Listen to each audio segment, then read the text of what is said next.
শ্রী ঠাকুরের অলৌকিক কাহিনী থেকে আজকের নিবেদন খেয়ে দেয়ে লক্ষ্মী পূজা। শ্রী ঠাকুর কলকাতার পদ্মপুকুর রোডে পরম ভক্ত শ্রী বীরেন রায়ের বাড়িতে আছেন।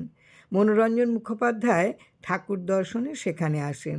হঠাৎ ভক্তপ্রবর অক্ষয় কুমার মজুমদার এসে উপস্থিত। তখন বেলা 1টা।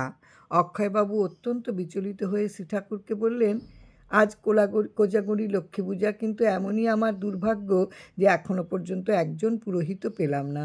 পূজার কি হবে ঠাকুর? মনোরঞ্জনবাবু তো ঠাকুরের সামনেই বসে আছেন। শ্রী ঠাকুর ভক্তের সমস্যা সমাধানে মনোরঞ্জনবাবুকেই আদেশ করলেন, আপনি পূজা কইরা আসেন। উত্তরে মনোরঞ্জনবাবু বললেন, ঠাকুর, আমার তো খাওয়া হয়ে গেছে। লক্ষ্মী পূজা তো উপবাস করে করতে হয়, আমার পক্ষে পূজা করা কি ঠিক হইবে? ঠাকুর মৃদু হেসে বললেন, ইহাতে কোনো দোষ নাই। মনোরঞ্জনবাবু অবশেষে শ্রী কৈবল্যনাথকে স্মরণ করে শ্রী ঠাকুরের পদধূলি নিয়ে অক্ষয় কুমার মজুমদারের বাড়িতে লক্ষ্মী পুজো করতে গেলেন। জয় রাম, জয় রাম।